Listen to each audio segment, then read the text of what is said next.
मरहबा collection mall, readymade कपड़ों का भरपूर खजाना। Jeans pant, T shirt, cargo pant, night pant, बच्चे और बच्चियों के लिए अच्छे खूबसूरत और उम्दा ड्रेस। पता याद रखें, जमुर हाई स्कूल मेन रोड, जैतून।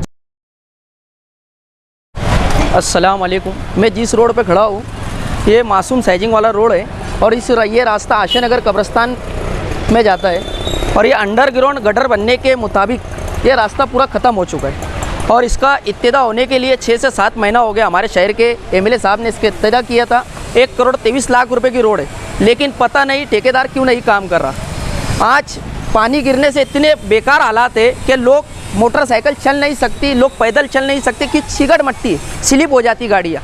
लेकिन ठेकेदार कमिश्नर साहब को मैंने कई बार प्रशासन को कॉल किया कि रोड का काम क्यों नहीं हो रहा है, तो बोलते हैं ठेकेदार कल करेगा, परसों करेगा। तकरीबन आज से 7-8 महीना हो गए। अब बरसात का महीना शुरू हो रहा है और हमारे एमएलए साहब 2 बार इसी इलाके में आके फिर उद्घाटन कर दिए। पहले पुराने काम मुकम्मल नहीं हो रहे और नए काम का इब्तिदा हो रहा है, तो मैं नए काम यहाँ पर चालू नहीं होने दूंगा जब तक कि इस रोड का काम मुकम्मल नहीं होगा। और मैंने प्रशासन से भी कई बार अपील लगाई कि ये रास्ता आशा नगर कब्रिस्तान जाता है, यहाँ से कई मैयतें रोज़ाना गुजरती है। अभी बरसात थी तो 4-5 रोज़ पहले, 3-4 दिन पहले तो इतने हालात ख़राब थे कि यहाँ पैदल भी नहीं चल सके हम, लेकिन कोई इसके ऊपर सुनवाई नहीं।